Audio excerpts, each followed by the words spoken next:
Olá, eu sou o professor Júlio Celso Borello Vargas. Eu sou arquiteto, planejador urbano e sou o coordenador deste projeto de pesquisa, financiado pelo CNPq, chamado Mobilidade Ativa, Saúde e Bem-Estar, avaliação multiescalar da caminhabilidade em cidades brasileiras. Nosso projeto vigorou de 2022 a 2025 e foi realizado aqui em Porto Alegre, na Universidade Federal do Rio Grande do Sul, e em Londrina, na Universidade Estadual de Londrina, no Paraná.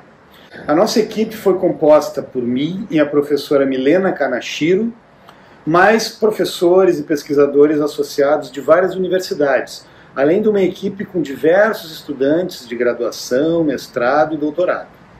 Bom, para começar, o que é a caminhabilidade? Basicamente, ela mede e caracteriza o quanto a cidade ou o espaço urbano favorece, estimula ou dificulta os deslocamentos a pé.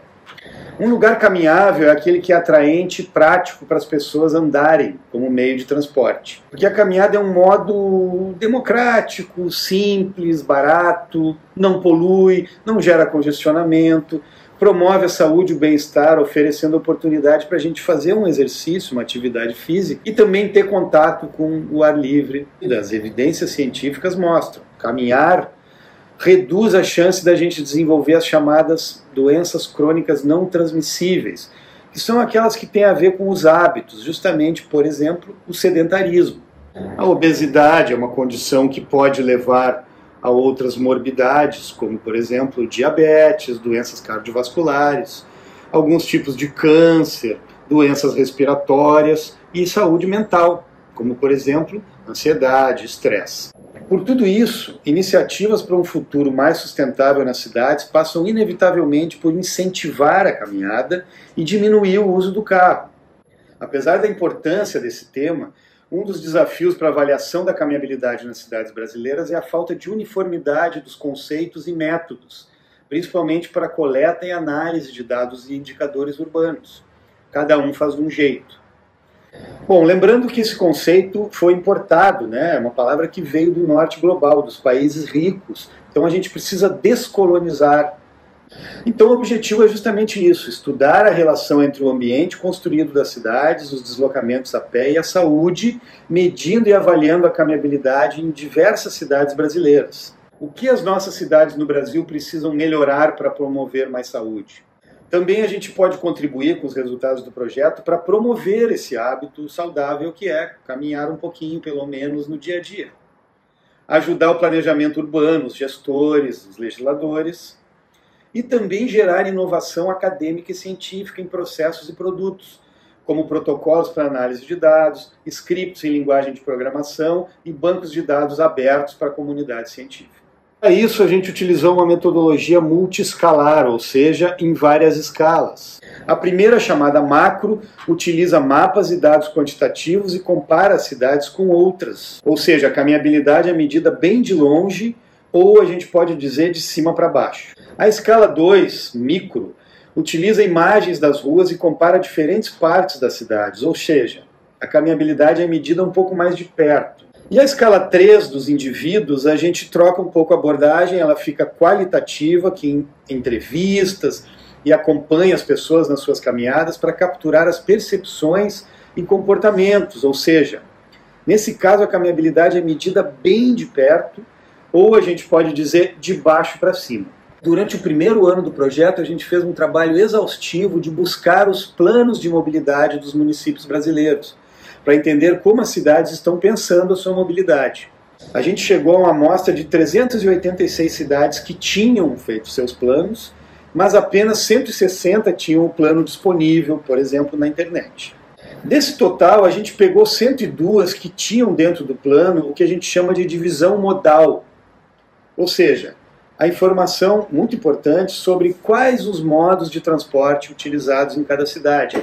E aí a gente buscou nos planos as cidades que não só tinham a atual divisão modal da cidade, mas que tinham metas, ou seja, que se comprometem com uma nova divisão modal, aumentar ou diminuir percentuais de alguns modos.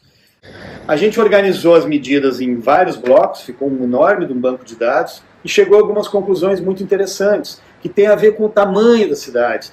Cidades maiores usam mais transporte coletivo, tem maior desenvolvimento humano, mas ao mesmo tempo tem maior desigualdade, mais vulnerabilidade social, tem mais exposição a poluentes. Bom, na escala 2, aí sim a gente desceu e separou algumas cidades para fazer um estudo piloto, para explorar os métodos, chamada rede neural, que é uma técnica, então, um algoritmo estatístico, que interpreta o que vê nas fotografias, tanto fotografias automaticamente capturadas daquela plataforma Google Street View, quanto fotografias tiradas por nós mesmos. Esse algoritmo, essa inteligência, observa as fotos e segmenta. Ela separa o tipo de coisa que ela vê na foto, o céu, as paredes, as árvores, pessoas, carros, etc. Aí a gente descobriu o seguinte: quando as fotos são automáticas, tiradas do Google Street View, em que o carro passa tirando fotos, aparece muito a caixa da rua, o asfalto e o céu. Então a gente procurou usar imagens também tiradas pelas pessoas, que aí aparece mais a cidade, a fachada, a calçada, as árvores. Ou seja, a gente precisa ainda aprimorar o algoritmo para lidar com essas diferenças de ângulos das fotos. Então, depois de mapear a cidade de cima para baixo, de longe, de entrar nas imagens e analisar as imagens automáticas, a gente desceu um pouco mais e foi falar com as pessoas durante as suas caminhadas, para tentar entender um pouco mais a dimensão afetiva, sensorial das pessoas. Principalmente uma coisa que se chama go along, ou caminhada acompanhada, acompanhar a pessoa e tentar entender a experiência dela.